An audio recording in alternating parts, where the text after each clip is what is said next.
think we're good. You're good? Yeah. All right. Stand for the pledge. I pledge allegiance to the flag of the United States of America and to the republic for which it stands, one nation, under God, indivisible, with liberty and justice for all.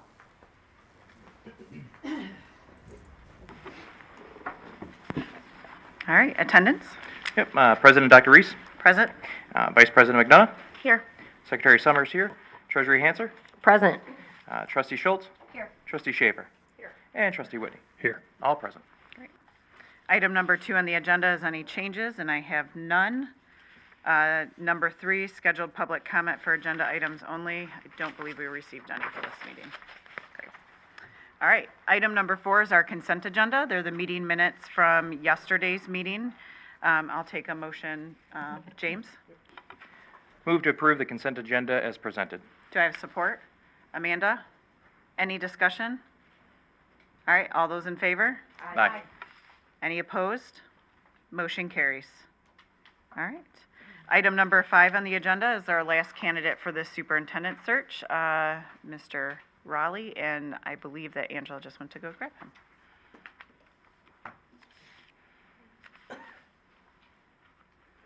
And then one thing I wanted you guys to see, if you didn't already see, there's a leadership transition plan that he created for us. I think it was sent over to the district today. So none of us have seen it before today, but I imagine he may talk about it. Yes.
I'm using my phone.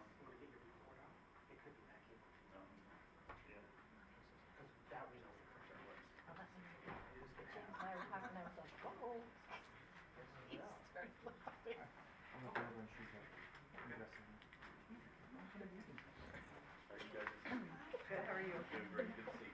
Nice to see you. This is Dr. Hi, I'm Erin Reese. Nice to meet you today. And again, some of my other. Hi, I'm Colleen Schultz. Hi, Colleen. Nice to meet you. We did. Hi, Heather Schaefer. David Rollins, Welcome. good to meet you. Thank you. Thank you. James Rollins, good to meet you. Watch all the Well, around we the got some other more side. over here. All right. There's more. Hi, Mary Hanson. It's good to meet you. Amanda. It's good to meet you. How you doing? Good to meet you. And that is I yours. feel like I'm one of those Senate hearing kind of a deal. We'll try to be a little nicer. Good. Well, thank you so much for coming out here today. How was your trip to Michigan? It was great. I've been traveling all day, so, but it's been good. Even though I flew, I mean, it's still been an entire day of traveling, but it's been great. Awesome. And it's beautiful around here. Yes, it I was is. just telling Angela, the school is beautiful, and the scenery around here, Yeah. very pretty place. Thanks. So thank you again for making the trip up and coming to Absolutely. meet with us. My name is Erin Reese. I'm the board president, and then I have with me the rest of the board members you just met, and we will take turns asking you questions. And then we did get this document that you had Okay. sent over. We just got it, so we haven't had a moment That's to okay. That's go okay. through it, but feel free to reference it as you answer the Okay. questions if you Sounds- wish yes, to. Yes, thank you. So if you don't mind, why don't we start by you just taking some time to introduce yourself, a little bit about your background, what you do, have been doing professionally, and then some of your strengths that you'd bring to us. Okay, great. So my name is David Raleigh, and I'm from Kentucky, so I don't know if I have that Kentucky twang or not. One of the sheriff's deputies came in and wanted to see if I talk like a Kentuckian. I said, well, I don't know if I have this thick accent as some, but he goes, yeah, you still got a little bit of it there. So I have my entire career since graduated from college has been working in education. Started out as an instructional assistant. And I'm going to tell you all this because it really plays into what has developed me as a professional, as a person over my career. So I started out as an instructional assistant in a special ed classroom, did that for a couple years.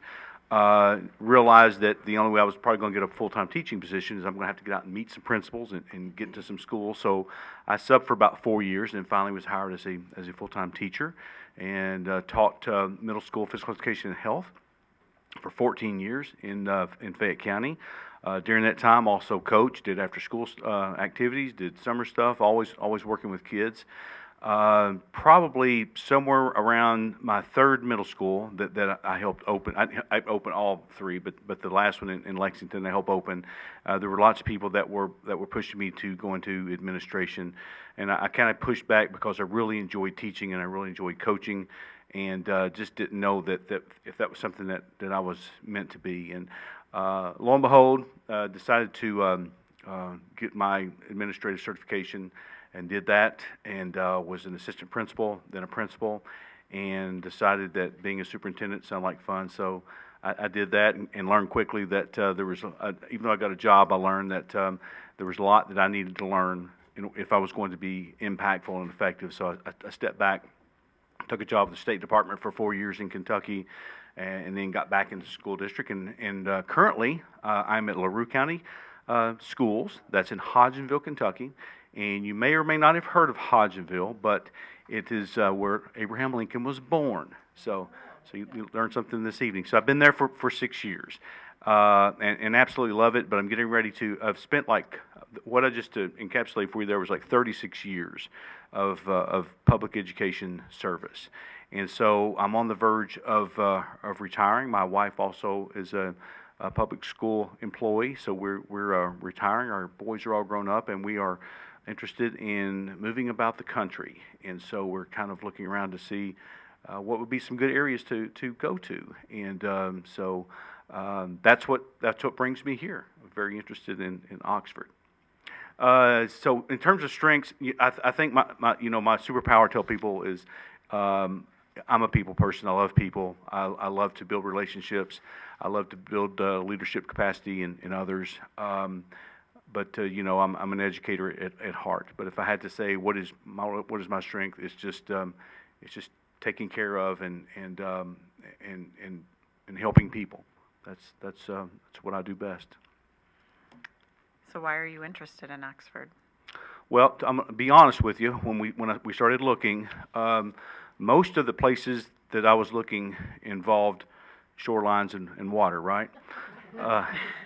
But when I came across in the HWA website, when I knew the story of Oxford. Okay, I knew that, which caused me to want to check out your leadership profile and things of that nature. And as I read through the comments and the information that was collected, I got a sense that there's a lot of people that are hurting. So I think individual people and the community and the school system as a whole, and so that's what drew me to this because, like I said, I like to help people. I don't like for people to hurt, and if I can play a role in helping people get better, then that's kind of my calling in life. So that is what drew me to this particular district, away from the shorelines. To all fairness, Michigan has a lot of shoreline. Well, I haven't been. I have been. It's been a while back, but way up north to on the Great Lakes. Mm-hmm. Yeah, I've been wet. It gets kind of cold up there too. Not this year. Nothing. I don't know if it's been cold anywhere this year. Yeah. Okay. Hi, thank you. Thank you, David, for coming up and traveling here. and for the materials that you presented as well. What strategies have you used in the past, or would you use in your role to balance your time in the district in regards to visibility in the community? How would you balance things that need to get done in the office and visibility and development? Well, I have this, and this was something that was shared with me when I was an assistant principal. I had a principal mentor, and she shared this. It was a list of stuff about how to, just things, just little one-liners and stuff like that. But one of the things I remember, it said people before paper, and so I've even added to that people before paper and programs. So now there are times as a superintendent, I'm going to be honest, there are times where you just get bogged down and you have to get stuff done. But for the most part, what I have to do is I have to intentionally schedule.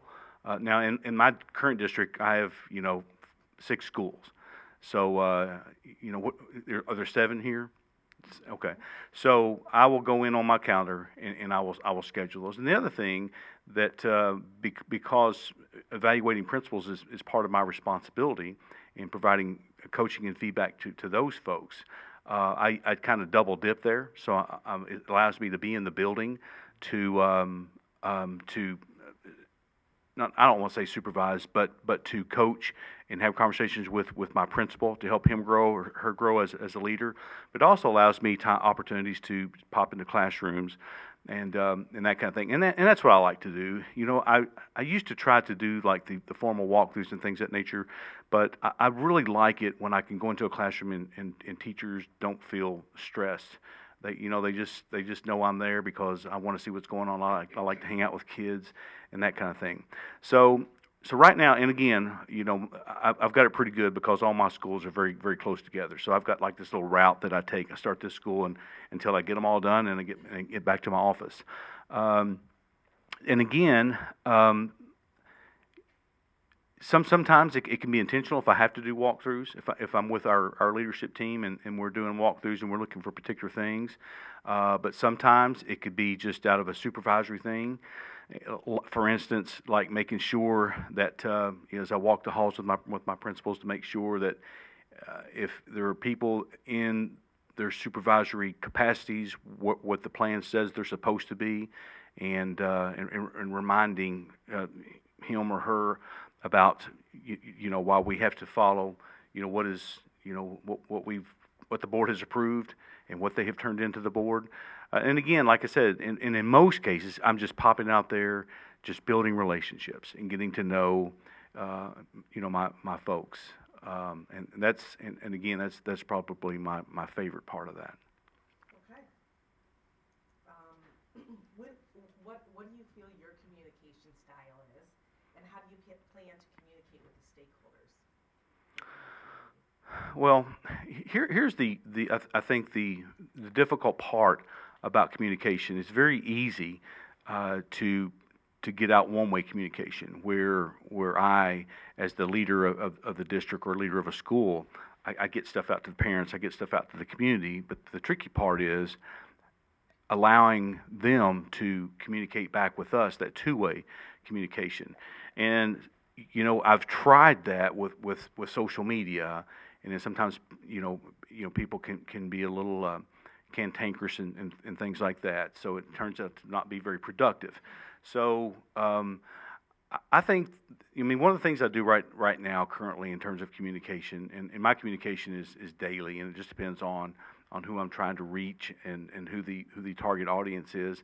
But so I do every day. I haven't done it yet today because I've been on the road. But every day I do an attendance update with all of with the entire staff and the board, letting them know what that looked like each day. Because again, at the top of my newsletter that goes out every Friday, the first thing is attendance matters. And so if it's going to matter, then we address that every day. And then so it allows schools to celebrate those things that they're doing well to get kids to school. So that, the daily email regarding attendance, the weekly newsletter, and the weekly newsletter just has a hodgepodge of things. Again, attendance right now, legislative updates, what's going on with the legislature, what does the budget bill look like, are there possibilities for salary increases, and then also the community connection, because with us as well, or any school district, we want to bridge that gap between our schools and the community. We want the community to feel like that they are part of what's going on. They are genuine stakeholders as well. So part of that communication is whenever I have opportunity, like at Rotary or Chamber of Commerce in my small town, I invite our students, teachers, district leaders to come in and present to those folks. You guys have and I don't want to get it wrong. Ours is a learner profile. Yours is a profile of a graduate, right? Okay. So we're in the second year of that. We really haven't rolled it out completely. It's been like a 3-year process. Next year will be year 3, but and probably you guys probably did the same thing. So we incorporated a stakeholder input from the community and allowed, and so some of that was our Rotary group. And so with Rotary, we have been able to share with them along the way how this thing has progressed, so that they could see from start to finish, and then the role they played in the midst there. Some of the things I mentioned in here, because I do think it's important, based on what I read about Oxford. People want to see the superintendent out in the community. They want that person to be visible. And again, that is something that I hold myself accountable to right now: visible, approachable, accessible. And one of the things that I teach my principals. So figure out a way to get out into the community, to get out to those places. Hopefully, be a member of Chamber of Commerce, our Chamber of Commerce and Rotary, and those other civic groups. To make that connection. I feel like I'm rambling a little bit, but that's I really try very, very, very, very hard to be a good communicator. But I think communication is one of those things. No matter how much you have or how often you do it, it's never enough, and it's not enough. It's just one of those things that we just have to keep working on. And again, my thing, and I think I've included that in here, is somehow to create a transparent two-way plan of communication, so that everybody's involved and everyone has a voice. Thank you. So the next question really talks about how would you achieve transparency and build trust across the district and the community. I think you covered that Okay. and stuff, unless there's anything else you wanted to add. Something might pop up here in a minute. Okay. If that's okay for me to come back. You can always circle back to that. All right, So- I appreciate So that. going on, changing gears a little bit. All right. How do you handle difficult conversations with stakeholders? I hit them head on. But here's what has to happen, and I learned this as a teacher, that it's very important to me to build relationships and to build trust with those folks. So I learned as a teacher that if I built that relationship and that child knew that I cared about them as an individual, then if I ever had to have a difficult conversation, I could. They might not like it, but they still knew that Mr. Raleigh liked them and loved them. And so I kind of carry that same philosophy into leadership, because sometimes adults do stuff that that they wish they hadn't, and they're sorry about it and wish they could take it back. So I try to show them some grace, and there's three things that I tell my folks. You've got my full support, but you have to pass the litmus test of 3 things. Number 1, what you do cannot be detrimental to the well-being, emotional, physical, or social well-being of a child. Okay, that's number 1. Secondly, you can't break the law, and third, you can't violate board policy. If you haven't done any of those things, then you have my full support, right? But if I have to, I hit it head on. And again, my hope is that and they're not going to always be happy with it, but I've had teachers and other folks that have thanked me for treating them with dignity, allowing them to leave the conversation with their dignity and respect, and that's something that I pride myself on. But again, I want to be treated how I'd want somebody to treat me. We all mess up, but that doesn't mean that People give up on us. So I hit them head on. Again, if it's school related, I always bring it back to policy, because that way it takes the emotion out of it, and it's all based on, here are the facts. As a matter of fact, while I was on my way up here, got a text about something that happened. Somebody violated the policy, and that's what I get to deal with at 8:10 in the morning when I get back to Kentucky. Did that answer your question? Yeah. Okay, good. And let me say this also about building relationships and the trust thing. And this is what I know and this is what I understand. And it doesn't matter if I'm in Kentucky and I just go from one county to the next. Those people don't know me. And just like these folks up here would not know me. And although I know that I'm a trustworthy person, and I think that you should trust me, you have to see demonstrated performance. And that does not happen overnight. So that's one of those things that would fall on me, in terms of my morals and my character, and the way that I conduct myself, and so that's what I would do to build that trust, and in turn, that builds those relationships. Okay, thank you. Okay, I'm next. I'm going to talk to you about student achievement. Yes, ma'am. Okay, what are the most important areas in which the Oxford Community Schools should invest time and money to ensure student success? Okay, based on, and again, I have not been able to dig into the weeds. I did get on the Michigan school report card, and I was looking for kind of a snapshot of the entire district, but it didn't look like I could do that, so I had to do individual schools. It was taking me some time. But one of the things that I did look at, and this is one of the things that we paid attention and shared the data with at our district recently, were the reading and math recovery rates since COVID. Typically, in my district, we're on our way or trending up. Most others, I shouldn't say most. The districts that I have looked at are trending on the way up. Oxford, the math was slightly, maybe 0.04, trending up in terms of math, but I think reading is still downward. So those would be the two areas that I think that I would invest the most attention and resources to, and seeing what can we. And I think I may have taken that out because I thought it was too specific. But that was one of the things that I thought if I got the job, one of the first things that I would do in my transition plan was to meet with and I don't know what the exact title is, but I just referenced it as the Superintendent of Curriculum Instruction Assessment. But just to get with that person to maybe do some root cause analysis to see what was what's going on, what's taking place, and see if we can't get that turned around. Okay, next one, still for me. Yes, ma'am. What do you see being the biggest challenges for student achievement in Oxford? Yeah, well, and again, the challenges that Oxford has are no different than most districts around the country. Isn't it kind of odd that no matter, kids are kids, and no matter where you go, no matter where the county lines are, the state lines are, the kids are kids, and it just seems like, in every county, every state, we're struggling to get kids to school since the pandemic. Math and literacy, even before the pandemic, has been an issue, and those are two things. Those are two areas that have to be addressed, because ultimately, I mean, those are the foundations that kids build upon as they go from one level to the next.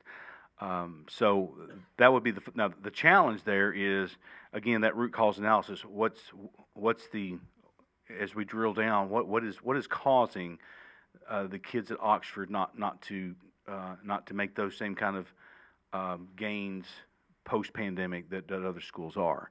And I couldn't answer that really without getting into more data and getting into classrooms and having conversations with the appropriate stakeholders in the district.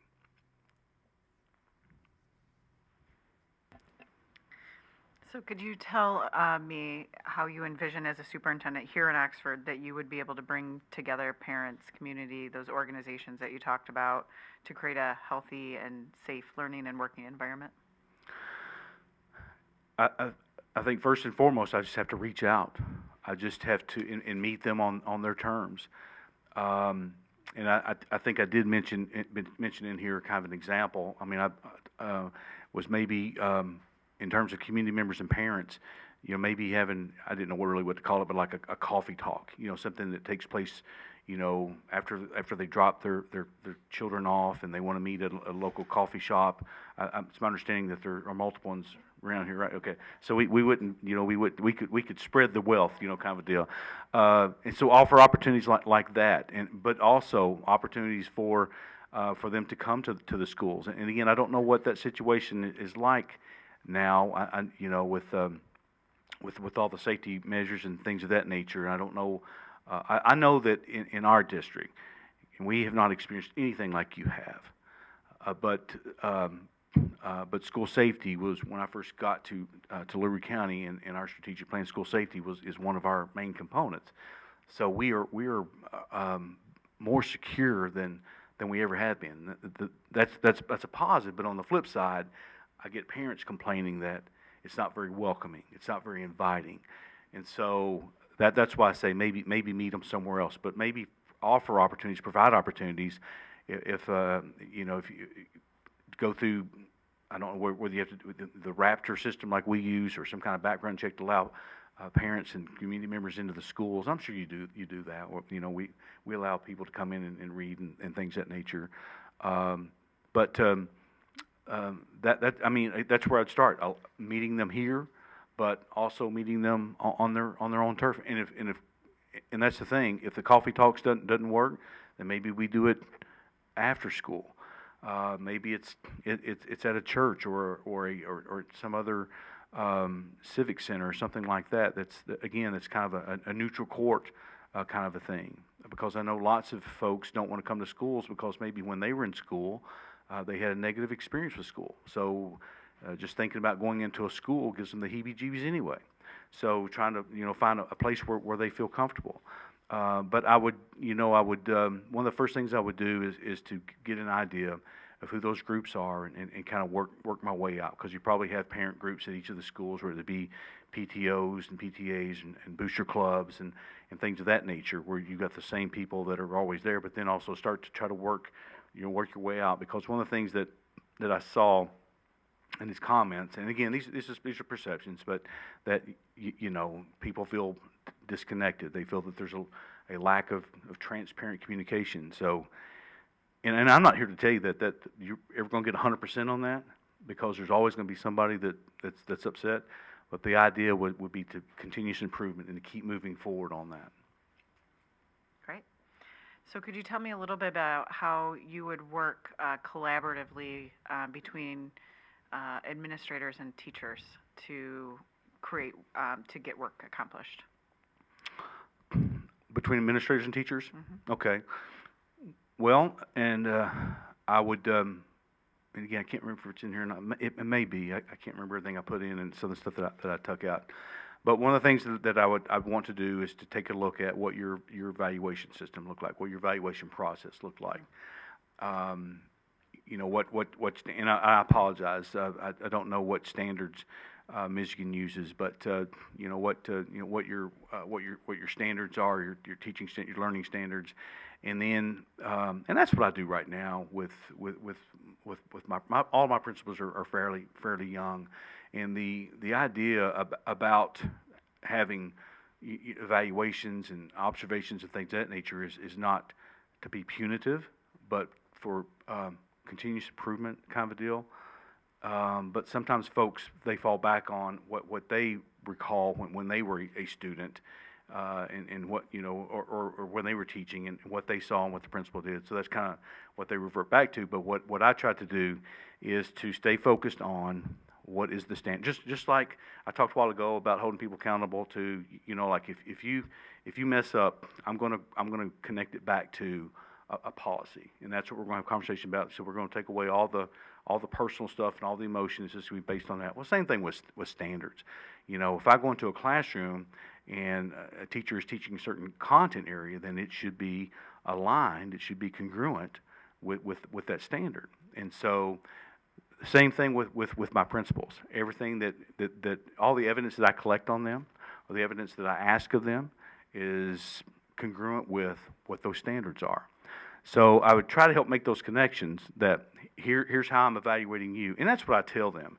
I tell them that my job is to make them better instructional leaders, because I need them to create better classroom leaders, other teachers, that in turn make better learners. And so it's all kind of a trickle-down effect. So if I don't do my job, then they can't do their job effectively, and vice versa.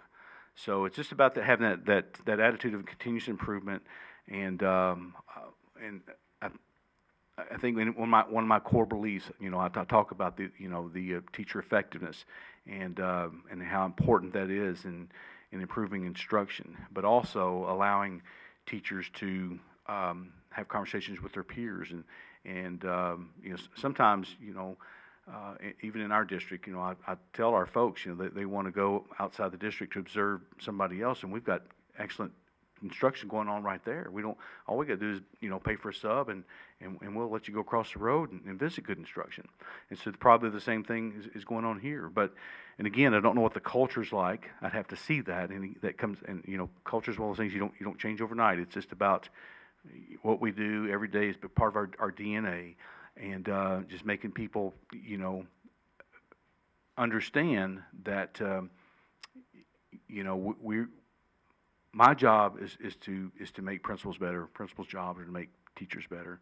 Teachers' jobs are to make students better. So I don't know. Do you need some clarification, or do I need to? Okay, all right. What would you say your leadership philosophy is for other work groups for collaboration? So outside of teachers.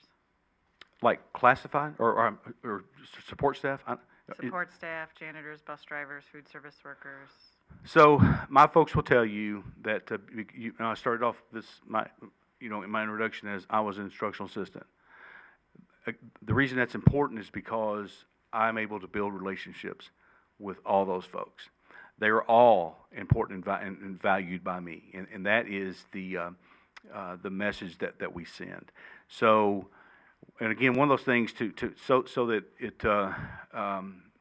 it is equal in terms of creating like focus groups. That would be one of those things about communication and getting feedback from others and being transparent and that kind of thing. Well, the support staff, and is that the same language that you guys use? Support.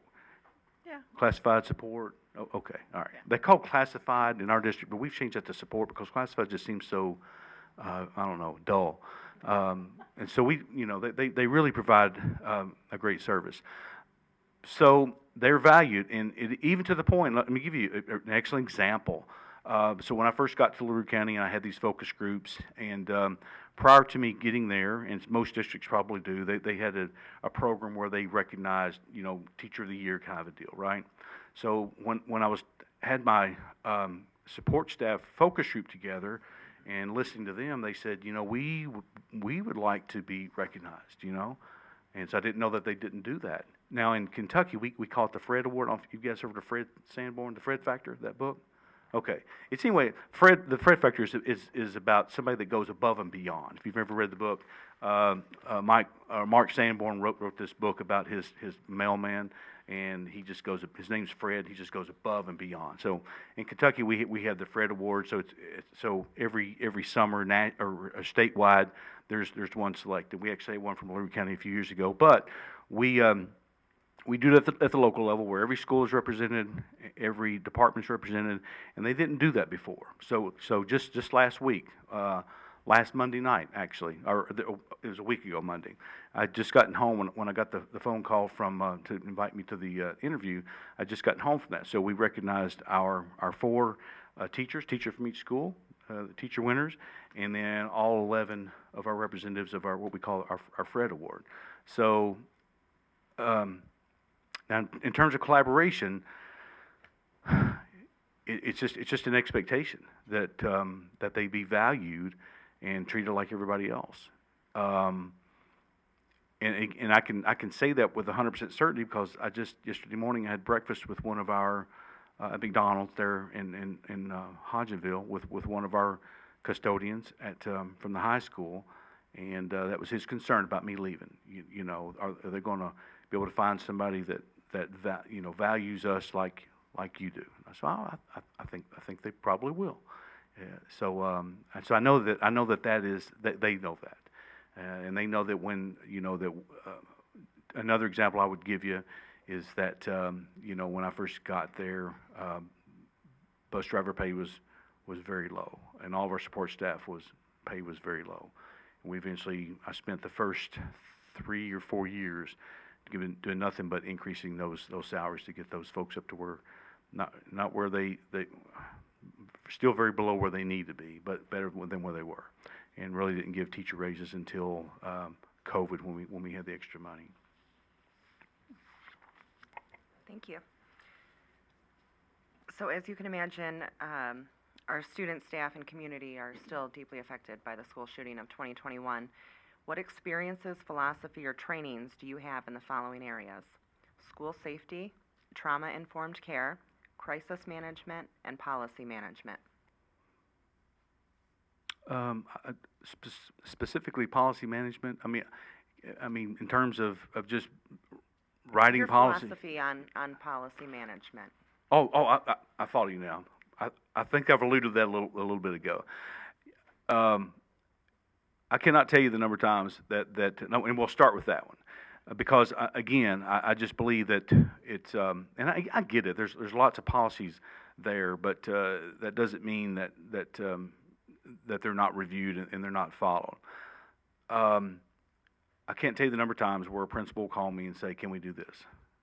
And do you know what my question to them is? I could tell them yes or no, but you know what my question, my response to them is?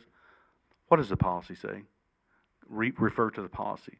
As a matter of fact, I think one year I did like a, because this was like a retreat I did with our leadership staff. We had like a policy, what do you call those things? Scavenger hunt? Yes. Where they had to go through and find the things that popped up a lot, So managing policy is not an option, it's an expectation. Okay? So in terms of being trained on that, it's just more of, no matter where I've been, even as a principal, there was district policy. As a principal, we had our site-based council policy. That's what we follow. We don't go rogue. We do what the policy says. And again, as you guys know very well, I've had this conversation with our brand new principal. You have to follow what the policy says, and you cannot get complacent. You cannot get lazy. And I have not had to deal with the issues as severe as what you guys have, but I have had to deal with issues where, like for instance, there was a fight in a bathroom, and a kid got hurt, and the parent was suing us, and the insurance company wanted to see those documents, and so we had that document that showed what the supervision schedule was. And that we had evidence to show that person was there. So those are the things I try to get across to our, to our young leaders. That stuff. It's not just you just don't mark it off. That we have that. It's about adhering to it. In terms of crisis management, I've had to deal with that. Again, not to the extreme that you guys have. Not at all. But in my district, in the 6 years I've been there, we've had several student deaths. The death of parents, staff death, just really more than the average school district would. And so we have a crisis management team in place, but we're also able to call upon the help of our educational cooperative, where they can send folks, counselors and other mental health professionals up to help us out with that. So, and we created a policy for that. We had to, because in terms of people wanting to memorialize, someone, every time someone passed away, we had to get a policy in place. Trauma-informed care, I'm going to be honest with you. I've had probably the trauma-informed care overview. I have not been trained in detail. It's my understanding that that's a lengthy process, maybe 5 days or so, something like that. Because you're probably referring to like what CDC, those 6 components of trauma-informed care. So I have not had that. Have I been versed on trauma-informed care? Has my staff been trained? Again, not to the extent probably that your staff has, but yes, we're very familiar with that.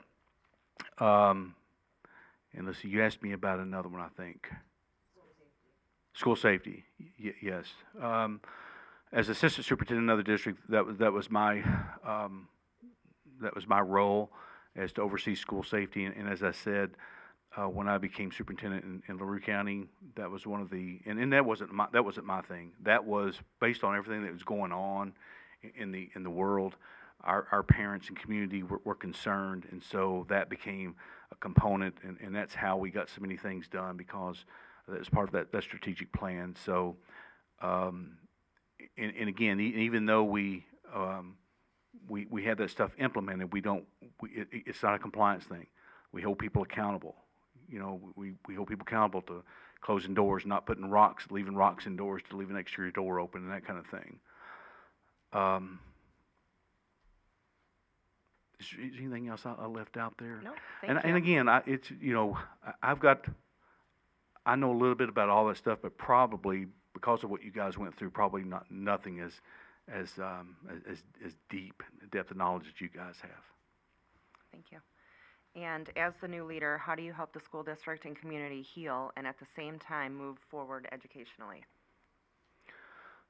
And so I think that's one of the things that becomes one of those challenges, because, and again, I think that my personality and the characteristics that I have help me with that, because I'm such an empath and I'm very empathetic.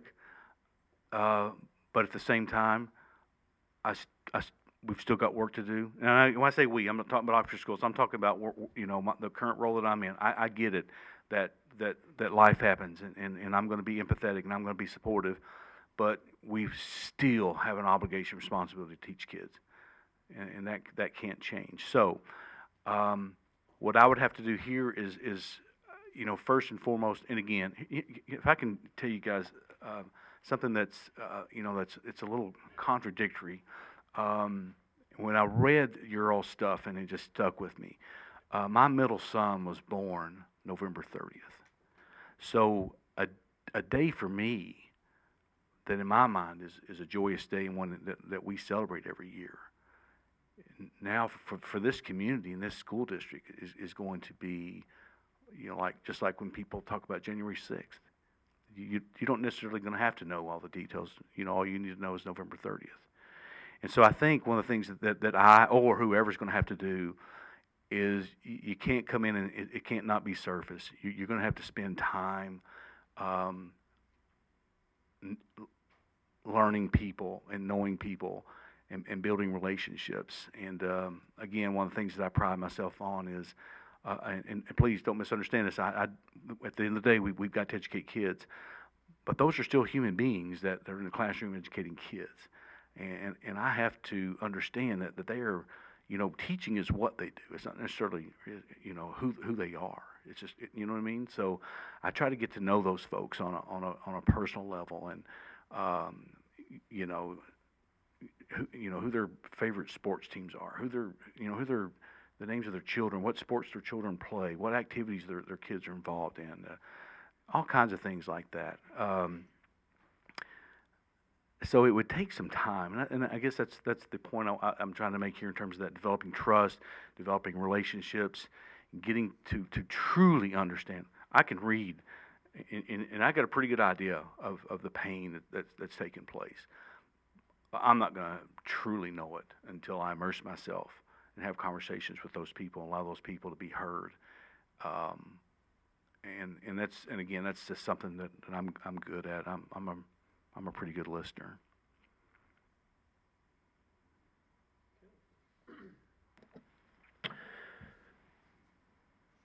So, talking on the subject of district management, what is the level of involvement and participation of certain employees in organizational decisions? How do you determine what groups to include and when?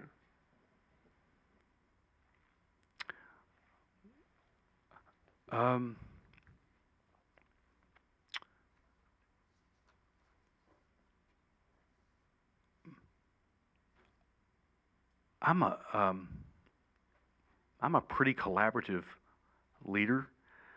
I try not to leave people out. Um, so that's kind of a tricky question because I can see where there might be some stuff that's going on where some other people might not necessarily be involved, but I have a cabinet, and my cabinet consists of all the directors of every department, my assistant superintendent, and we meet once a month. And there probably are times where, and the principals are also part of that, but what I try to do is, because the principals get pulled out of their building so much, unless it's just a have-to thing, I just tell them that they're always more than welcome, but they don't have to, but they're still part of the cabinet. But what happens sometimes, Mike, is that, and I go back to my teaching days. You know, when I was in my classroom, that was my world, and that's what I saw. And I thought that I knew better than other people making these decisions. You know what I mean? Like, so we're building another school, but you can't buy textbooks from my school. Until I was in another row, right? So the point I'm trying to make here is I bring all those folks together because I want them to understand that as a cohesive group, as an organization, that we're all moving toward the same goal. We're all cogs in the wheel, but sometimes we have to understand that what we do impacts what happens with another department, if that makes sense. And so that is my philosophy. Now there probably are times where there definitely are times where it might be a specific group. So to give you an example, even though I have cabinet, we also have our instructional leadership team. The director of food services, director of transportation, director of maintenance, people like that probably don't need to be involved with all the time. There might be times where they might be pulled into that. So there might be times where it's just specific to that group of folks. If we're looking at achievement data or that kind of thing. But then there are also times where, let's take for instance, if we're talking about, because I know you guys have PBIS here, where we're talking about PBIS, and I'm getting complaints from bus drivers that the principal won't do anything, complaints from the principal that the bus drivers won't do anything. And what happens is, well, they really don't know what each other's doing. So I got to get them together to see, here's how PBS is working in your building, and you say it's working, it's functioning at a high level. Well, how can you share that with the bus garage, the bus drivers, so they can implement that same thing on their bus, so that it can work for them as well. And in that way, you guys are working together with the same group of kids as opposed to having this antagonistic relationship. So there are times where I have to bring them together. Did I answer that question? Yeah, I think so. Okay. All right. Thank you. If not, we'll. If not, I'll be glad to come back around. I guess the bottom line is my philosophy is in being collaborative. And again, that's one of those things a skill that I try to impress upon my principals is, before you have meetings, you communicate something. Think about, is there someone else that needs to be included on that piece of information? Now, what has been the most unpopular or challenging decision that you've had to make, and how did you handle the reaction to that decision, and then what might you have done differently? You gave me a big softball on that one because it's probably one of the that most districts have to deal with during the pandemic. Mask or no mask, virtual learning, no virtual learning, because it really didn't matter what we decided to do. I was getting my rear end handed to me. You know what I mean? But here's what we did, and just like, and let me say this, I want to praise you guys. I was happy to see this. Because being a district or any district for that matter, that had to go through a pandemic and had no idea what we were doing, we had to pull it together, right? So we created a pandemic plan. But your all's 3-year recovery plan, I think, is absolutely awesome and amazing. And don't know where you got it, whose idea it was, but I think it was great.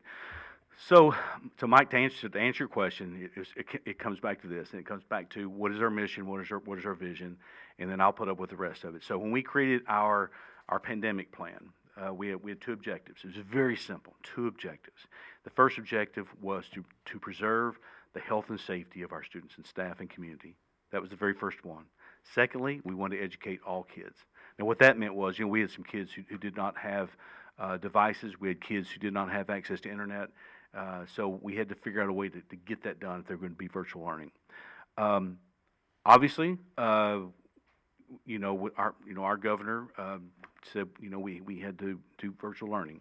So I had lots of people who, accused me of being this side of the aisle because I was going along with what the governor said, right? We really tried very, very hard to put stuff into place so that we came back the following year.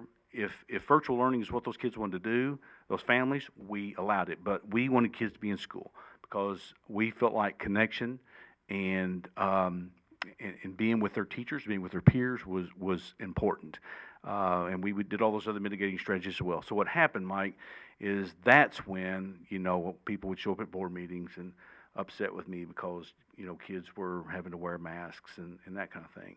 And again, how did I handle it? I just came back to this document that was approved by the board, our pandemic plan. We called it Restart 2020, and I think we said Restart 2021. Those were our objectives. And I understand that you're upset about it, but it wasn't political. It was all about doing what we thought was best for our kids.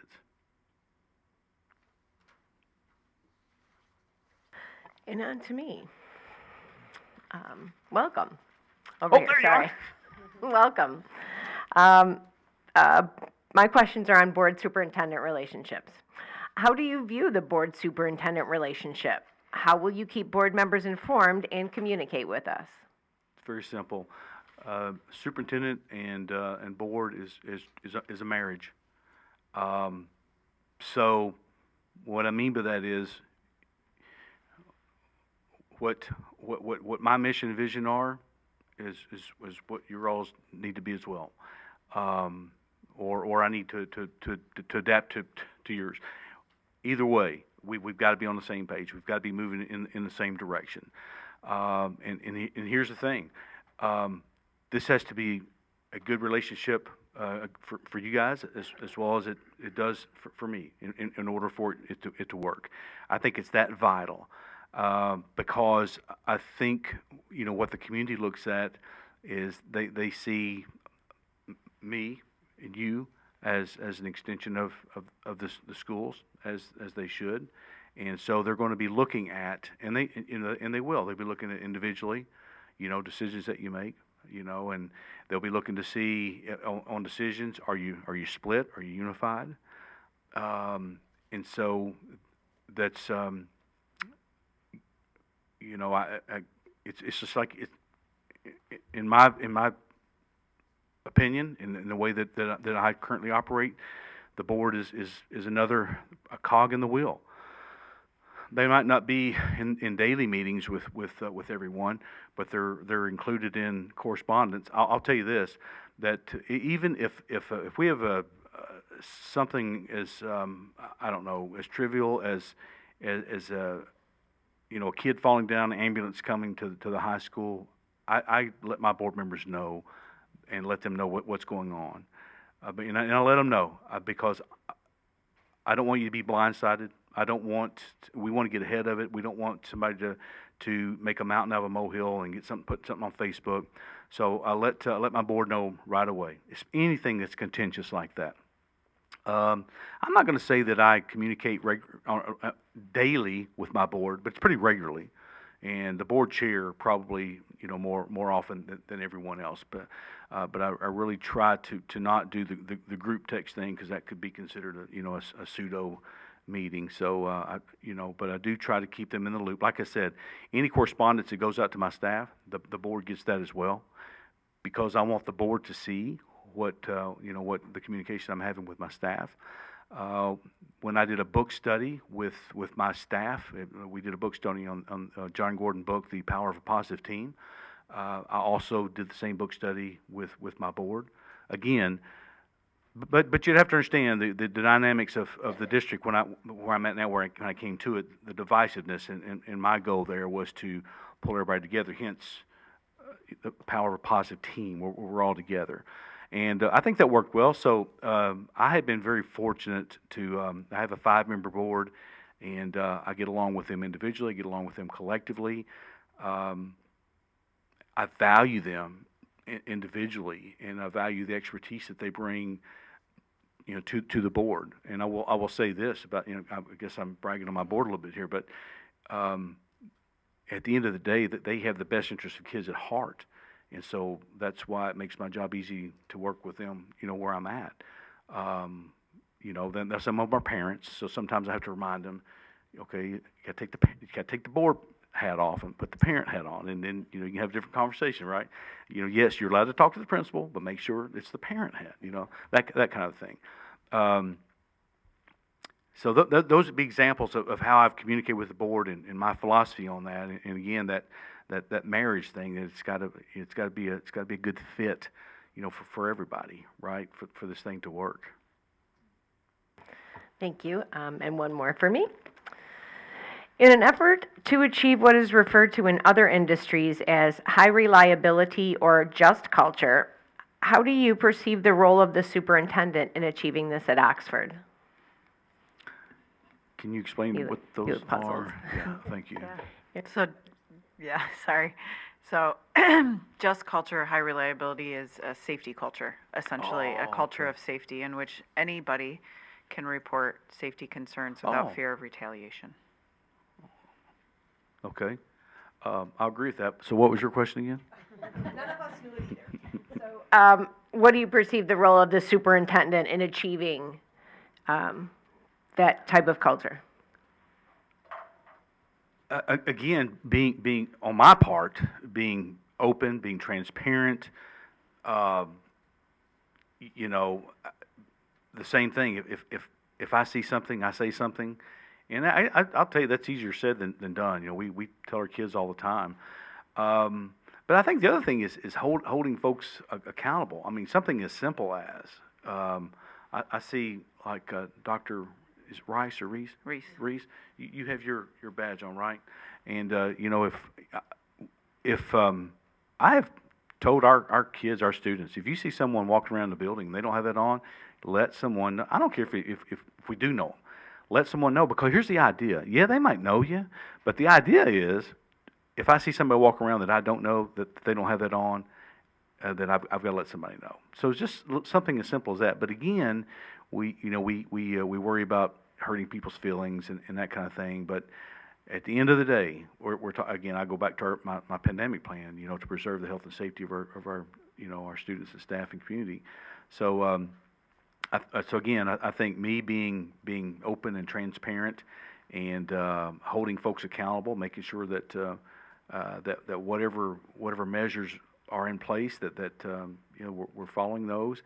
So like, would an example be if a student saw something weird, they could report that, or are we talking about staff? Anybody. Oh, okay. So that to create the culture where people feel comfortable in and safe in reporting. Regardless of what it is. So it doesn't necessarily have to be safety. It could be like sexual harassment or something like that. Yeah. And again, that comes down to building relationships and letting people know how much they're valued, and letting folks know that what's tolerated, what's not tolerated. I don't know. That's an answer. I'm sorry. No, don't be sorry. That's an answer. Do you have any questions for us? You know what? I do. I'd like to turn my phone off. I mean. My pen ran out of ink, so I had to put this on my on the plane. All right, let's see here. I'm sorry to take up some time here. My Apple phone's got, there we go. Okay. All right, so yeah. So reading through here, so again, one of the things that popped up quite a bit, financial challenges. And then I think it was a board member maybe that made the comment about a challenge that said that trying to develop a 5-year plan, but couldn't do that because of the, I guess maybe not being able to look down the road. I don't know. So my question there was, can somebody tell me more about that, or do you know? Of course we know, we're the board, right? So we have developed a 5-year plan. That is a projection that we're perceiving right now based on some of the grant funding that we know is going to be eliminated at the end of this fiscal year. So is this a financial plan? Correct. Okay, Yep, gotcha. the 5-year financial outlook plan. Gotcha, okay. We did a demography study as well that shows what anticipated enrollment for seated and virtual kids would look like over the next 5 years, based on just some industry trends and other things that are occurring. There are some grants that will be drying up. One is ESSER, which I'm sure Right. you're very familiar with ESSER funds. The other is we did get a grant from the tragedy that we used to put a lot of supports in place. And what we need to recognize is how do we continue to have those supports in place, do not eliminate any direct instruction without having those revenues coming into the district. Okay. That flowed into my second question, because one of the concerns that your students have, and you guys probably heard this, was they're concerned that somehow, some way, that these safety measures are going to eventually go away. So I guess because you answered one question, because I was thinking, well, maybe they used ESSER money to incorporate some of these, but you got a grant to do as well. So is that budgeted, or will be budgeted to maintain those safety measures that you currently have in place? In our 5-year outlook, we have maintained all current security Okay. measures going into the future. Okay, all right, good, thank you. Is there a particular person that oversees the recovery plan? So we have, it's actually, what I would say is a joint effort on the ad team, because if you looked at the recovery plan, there's different sections, right? SEL has leadership from that, mental health and wellness. We have an executive director of health and wellness. We have a safety and security executive director. Ultimately, it's the superintendent, is what I would say. But there are ad team members that participate in the development, tracking, monitoring, and execution of the items that are in there.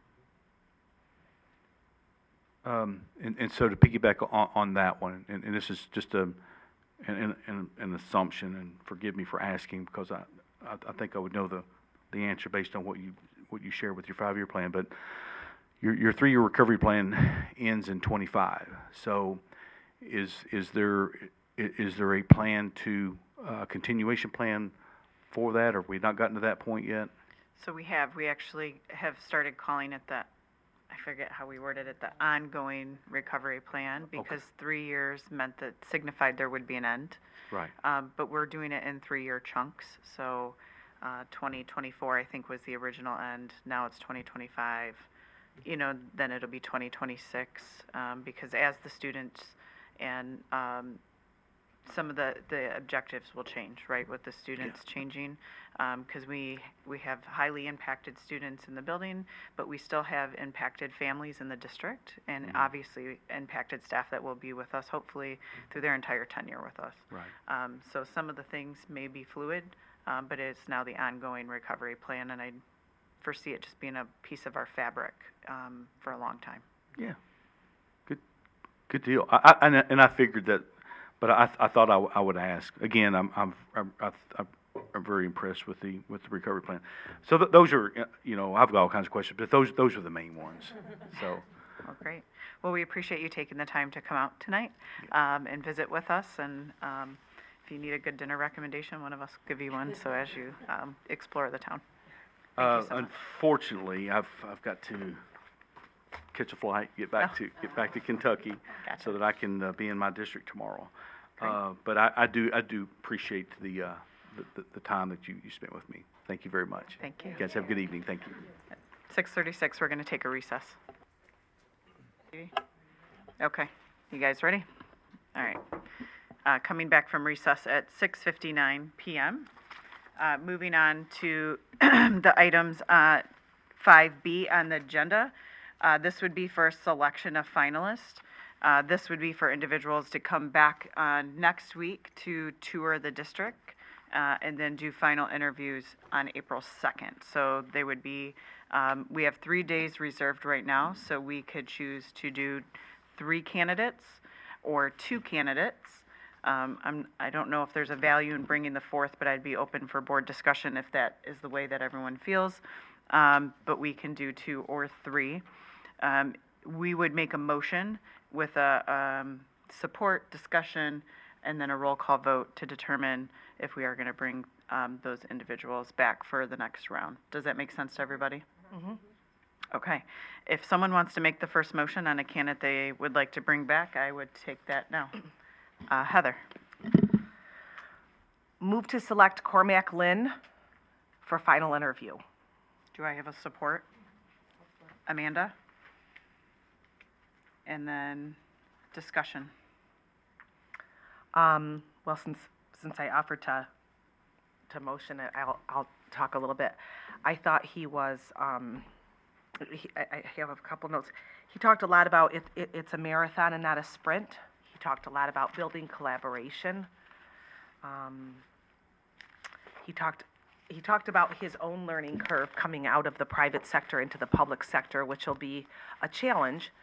But I think that it's one he's willing to embrace and talked about wanting to embrace. So I think that's important too, is to want, everybody wants to be challenged in their job, and it's a good thing to want things and to want different things in your professional development. And so that's why I feel he should move on to the next round. Go ahead. I'd like to agree with that. Some things that I noted about Cormac, it was a small detail, but it was pretty insightful as to his leadership style when he sat down and acknowledged not only the audience here, but the audience at home on camera. I just thought that was indicative of his leadership style. His intentional communication, I love that his communication style, including the vacuum proactively, as he put it, and understanding how that goes. His reliance on teachers and other staff who are with the kids to define student success, his experience with policy advocacy, grants, safety partnerships. He mentioned the uncapitalized potential of collaborating with teachers and staff, and emphasized clear policies, following them, having clear definitions, reducing the gray area he mentioned. I think that it will be a learning curve switching from private to public, but however, that fresh perspective can sometimes be a good thing. So those were my thoughts on Cormac. Mary? Thank you. I am not in favor of moving him forward because I'm really concerned with not having any public school experience. It's public school and parochial schools are very, very different with the funding they get, the students they serve, the services they provide, as well as the things that we're lobbying for to Congress sometimes is different. Also, I'm really concerned that is a larger learning curve than is healthy for Oxford. Go ahead, Colleen. I think that anybody who comes to Oxford is going to have a learning curve because of our situation and just because we're Oxford. What I did like about Cormac, I have a few notes, but one of the things I liked is the way he answered the questions. So he answered the question, and then he explained his answer, and then he gave us a couple of examples. And he was pretty consistent with that time and time again. And I thought of all the candidates yesterday, or so far, it was obvious to me that he was a superintendent, because he gave some very specific answers, and although he comes from the private sector, he clearly has managed buildings and budgets and made tough decisions. So I would support him. Okay. I would echo some of Mary's concerns. Making the transition from a parochial school to a public school will be different, difficult. It'll be a huge climb, I do believe. There were a couple comments that I think threw up red flags. One of them being if this is not a right place for your student, then maybe we would help them find a different place, and that is just not optional in public schools. This is the public school that serves the greater Oxford community, and if there's a student having challenges here, we have to find a way to amend to that student, not to maybe help shepherd them on to a different environment, although maybe, virtual school is what he was referring to at that point. But I did like some of the statements he made about, culture. I think he has favorable questions of the board out of all the candidates too. I just think there are some probably preconceived things that happen in parochial schools that certainly do not happen in public schools. And I think we have a big journey continuing ahead of us. And I worry about that transition taking more time away from his ability to do effective work versus someone who is already familiar with some of the foundational aspects of public schools. That learning curve on top of learning our culture, all of the things that we have, can be a barrier to getting success in a time frame that maybe we might be expecting someone to have. So, those will be my comments. Mike or James? From I guess, a professional standpoint, I did grade him high, but I do have concerns with, certainly there's going to be a learning curve for anybody that comes here, right? But I agree that his learning curve would be different, and I think, I mean, kind of echo Aaron, is we're expecting somebody to kind of hit the ground running, and he's going to have to spool up, just understand, public schools alone. I like I said, I graded him high. He was in my top 3, but I do have concerns. Yeah, I don't disagree with you on that. So coming from the private sector and stuff, when he talked about reaching out to legislators and looking at maybe non-traditional ways for funding, and I appreciate the taking an initiative to look for things for the financial shortcomings on the private sector, right? Budgeting and where they get their money from is a bit different than public schools. When he first opened up, he started talking about KPIs he put in there around financing. Looking that we have a 5-year plan and we're going into a shortfall. I think we'll leverage some of that, maybe some non-traditional ways of looking at funding and stuff. The other thing that I was impressed, he went through and read the comments that people said, and from there he deduced the questions of, it feels like there's a sense of a divide in the community, and looking to understand that more. And then obviously you talked about the financial questions. So even coming from the private side, he's, coming into the interview, he's done some research and looked at what we've put and what the community has brought together and stuff. And so I think he's cognitive of what it may be, but, everybody here, nobody's going to be able to, once they take that seat, know fully what it is that's going on here. I mean, until you're here all the time and stuff. So I tried not to judge people on that just because they're all from outside. Some are local, but some are further away. But his looking into it and stuff, and bringing up those questions, I was impressed by that and like that. Good. All right. Well, we'll do a roll call vote. Majority will get the candidate to come at least for the tours and the final interview. So. Okay. So roll call vote. Hanser. No. McDonough. Yes. Schultz. Yes. Schaefer. Yes. Summers. Yes. And then Whitney. Yes. And then Dr. Reese. All votes need to be recorded, whether it's for, it should, Yeah. the all She- votes she- should be recorded. Yeah. I'm very aware. She's doing it. Yeah. A vote yes. Okay. I bring him for the next round. Yep. All right. Does And, someone want a that's motion? correct me, that's what we're doing, right? Yeah. This is That's for what the we're next, voting this isn't For the next round, to correct. bring in for the onsite, Yeah. okay. Yep. No, I wasn't questioning you, I thought you had said doesn't matter. Oh, No? no. You didn't say that? can, yeah. So I was just answering you. Sorry. The motion's not quite correct then. Look at the wording on the motion. Because we're talking about, Move to is it select for, correct? Yes. Okay. For final Just interview. testing you. Yep. Sorry. Yep. Bring you in another direction. Nope, you're fine. Mary? I'm ready for you to make a motion, Mary. Move to select David Rowley for final interview. All right, with Mike?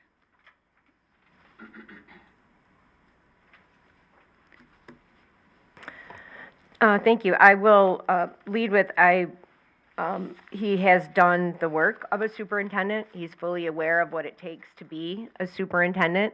I appreciate his reliance on the systems, his reliance on the policy. The question is, did you follow the policy?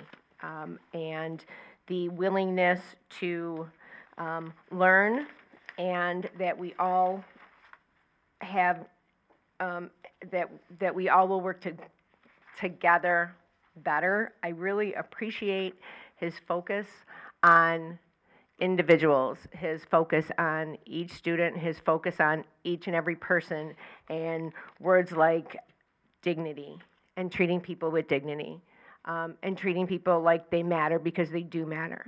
I think that was really important. He was very straightforward with the way that he handles different concerns, because it's not personal. We're looking out for the interest of each and every student and staff member in this district. So I think he would be a very strong candidate. Go ahead.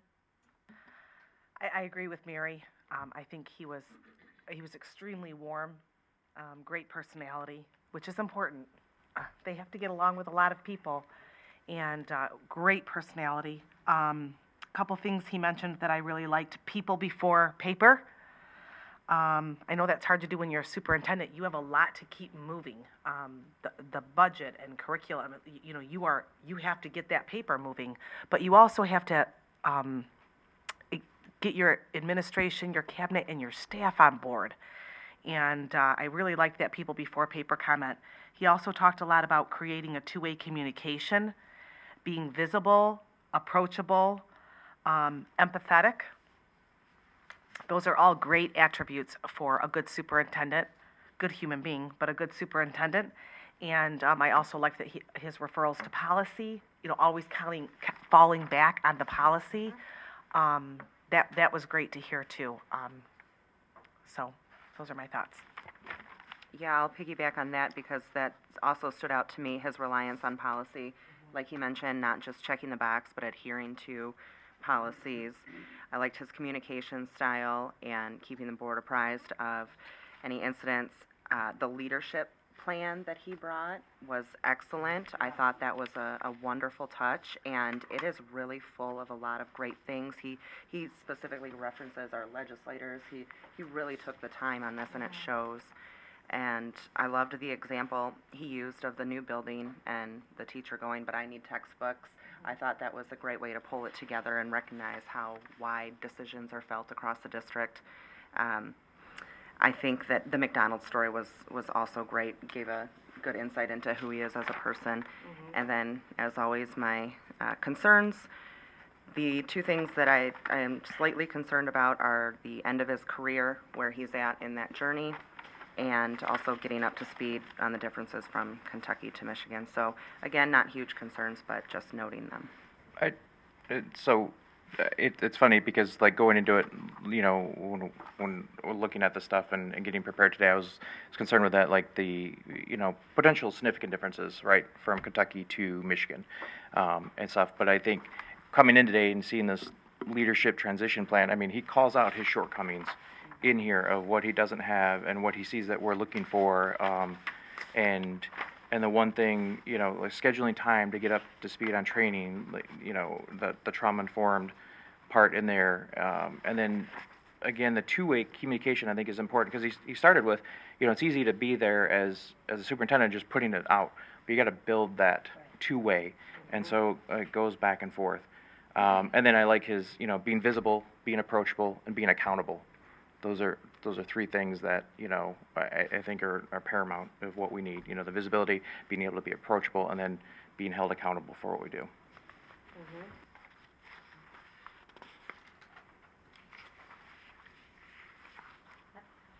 Good, yeah. said what I was thinking. kind of, I'm gonna echo, but, I mean, knowing, I had concerns with bringing somebody from out of state, but knowing the research that he's already done, and I mean, just talking to it, not just something he put on paper, right? He was able to talk to many, I mean, I guess, dynamics that we're dealing with, programs that we're even dealing with, and things of that nature. I don't know that the learning curve would be that much. Certainly, there's going to be changes, right? There's going to be differences, but I graded him very high. Well, and we talked a lot about casting our net very wide when we were looking at search firms. That's one of the reasons why we looked at search firms outside of just using MLI or MASB. We wanted a big net, so a professional is going to have a ramp-up time and be able to handle and manage that effectively, I think. I think so too. The right leader, without a problem. I think I'll echo some of Amanda's concerns. Again, I'll echo the strengths too. I think, being a tenured superintendent has its positives, right? You know what you're stepping into as a superintendent, and you know the job that you're going to do when you get here. And the research that he did, looking at some of our achievement data already. Aside from him, reaching tenure in Kentucky and retiring and looking for other spots, I did like the statement, though. He's a capacity builder for those. So even if he were to come, it was not relatively in vain. It would be to build capacity within our own leadership team here at the district. But one of the statements we talked about some of the biggest challenges for students is I felt like, although he did reference it in different parts of the leadership plan and throughout the thing, he didn't talk about how the tragedy has affected our achievement scores, which is a very obvious explanation for why we have downward trends in some of our student populations, not because our teachers or administration haven't been trying. We have kids that are recovering still and teachers that are recovering still. And I think that was a very obvious, easy answer that almost everyone else was able to hit right away, that we needed to balance our mental, emotional, and social learning with our academic learning and talk about growth versus achievement by state standards. So that that would be my concern also with, the transition to Michigan and some of the law differences, the language differences, bargaining agreement differences that we have here. However, being a superintendent, I feel like those are probably transferable skills that he could potentially gather quite quickly, a little bit quicker than I think someone coming from a private sector school. So, all right. Roll call vote. McDonough, Yes. Schultz, Yes. Schaefer, Yes. Summers, yes. Whitney, Yes. Hanser, Yes. and Reese. Yes. All right. Did you have a Can I? motion? I do. Yeah, go ahead. Move to select Tanya Milligan for final interview. Do I have a support? Mike? All right, Amanda, you want to Oh, start? yep, I'll start.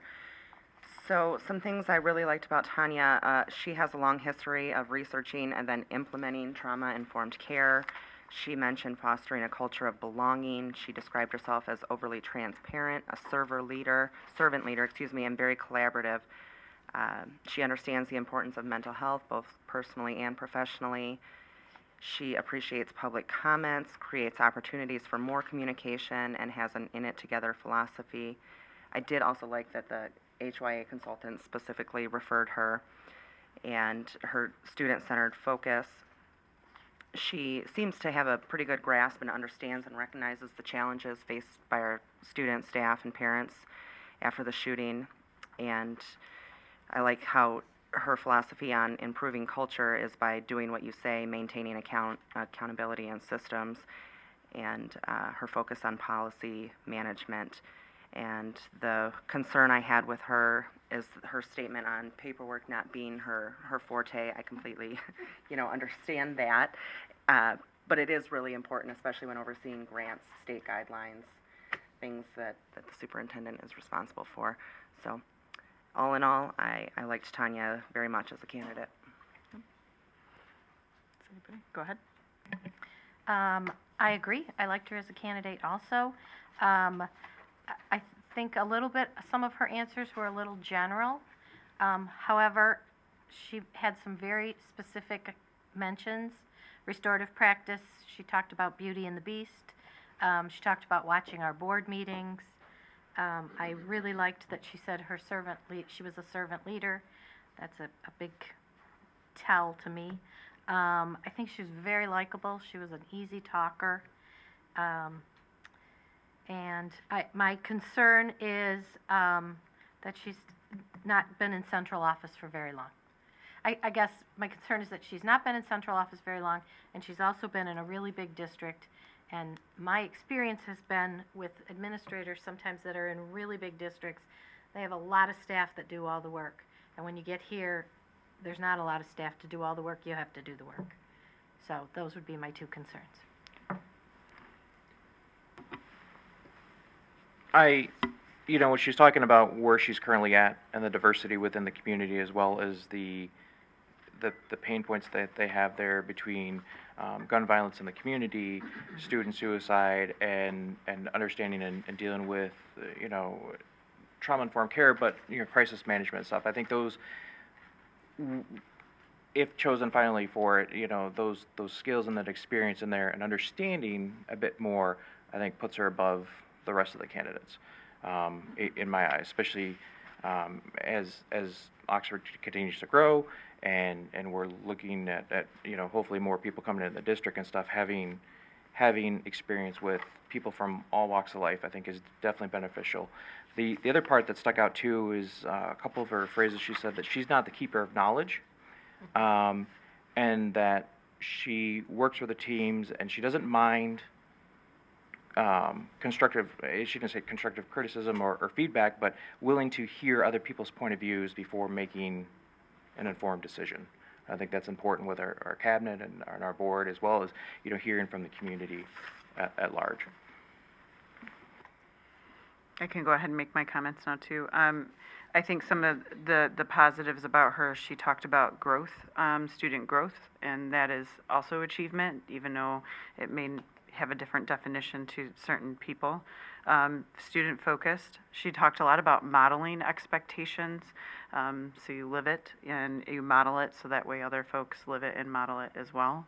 And then she's data driven, and then her focus on ensuring that the whole child is cared for, and a lot of discussion she had around ensuring that academic success and social and emotional wellness is also extremely important to her, and how it's balanced. My concern would echo the same as David's, that she's coming from another state, and also Colleen's, that her central office experience at the superintendent level is limited, and therefore that will be some growth, foundational growth that she will need to achieve as well.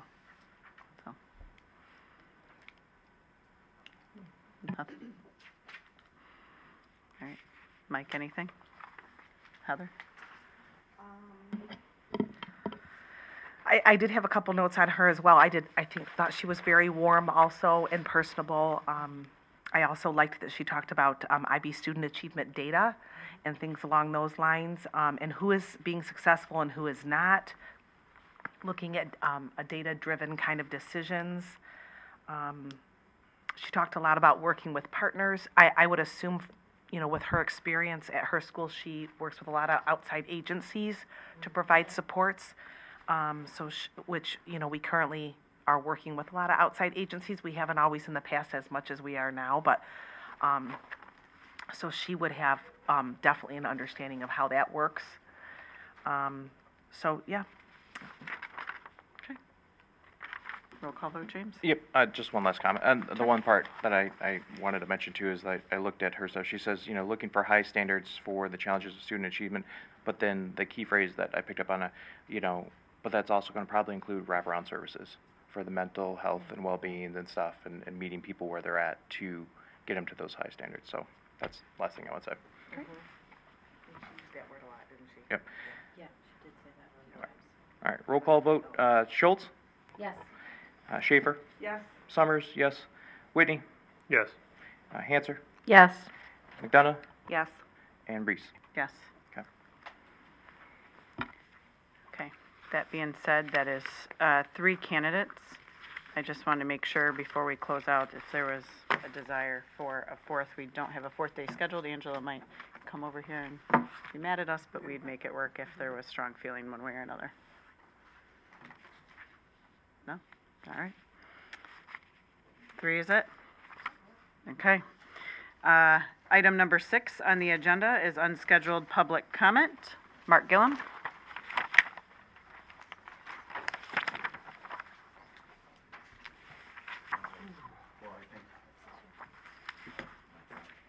If it's not, there's a button right in the. Is light green?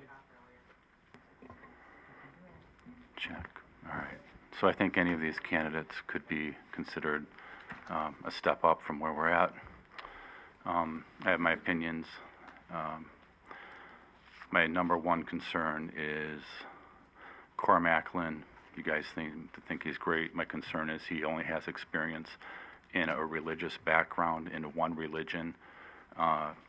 I don't think that's the way to go. I don't think we're looking for a religious leader, somebody who's been indoctrinated into one specific mindset.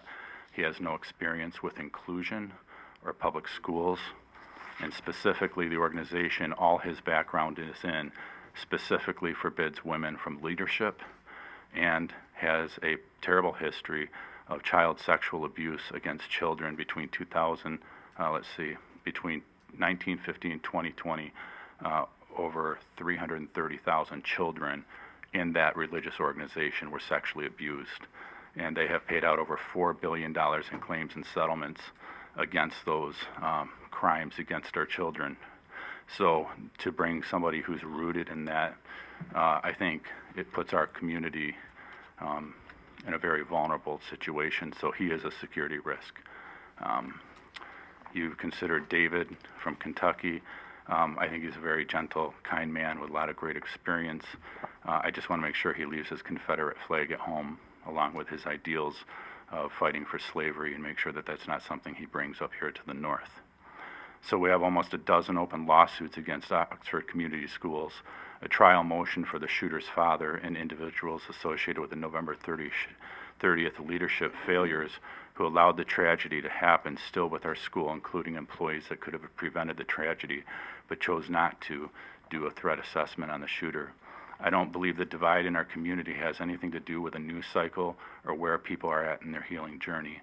It has to do with the wrongful death and murders of Hannah St. Juliana, Madison Baldwin, Justin Schilling, and Tate Muir, and this community establishing justice for all victims and survivors by holding those who failed accountable, like Mary Hanser and Heather Schaefer, along with the other November 30th board members and staff who did not protect our children as they were hired and paid to do. On March 21st, board meeting agendas should include agenda items to censure Mary and Heather for their failures as defined in the $3 million investigation and coordinate with Governor Gretchen Whitmer for their removal.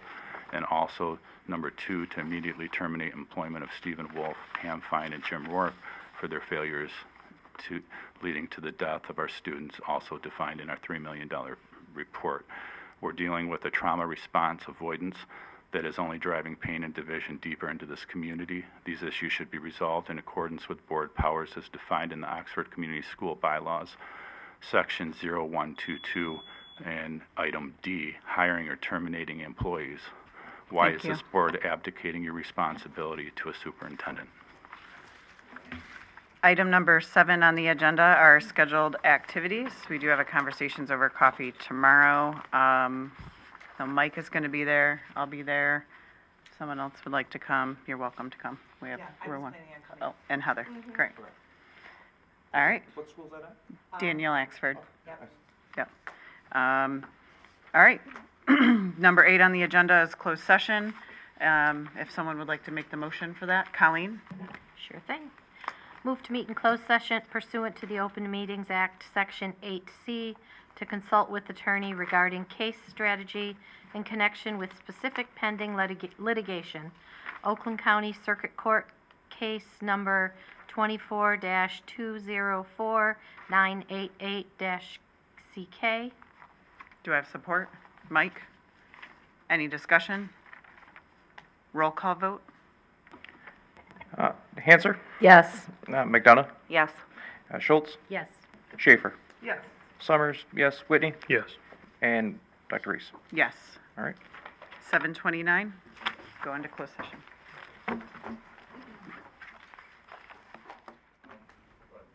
All right, returning from closed session, it's 8:20. Do we have any final board comments? One thing. Sure. I just wanted to congratulate the board. What we did tonight was a lot of hard work. You know, as I've told you before, this is my third time doing this, and it takes a lot to get to this point, and so, well done. I agree. Well done. This is the most important thing a sitting board can do, is to hire on a superintendent. I thought we did a good job. All right. Great, meeting adjourned.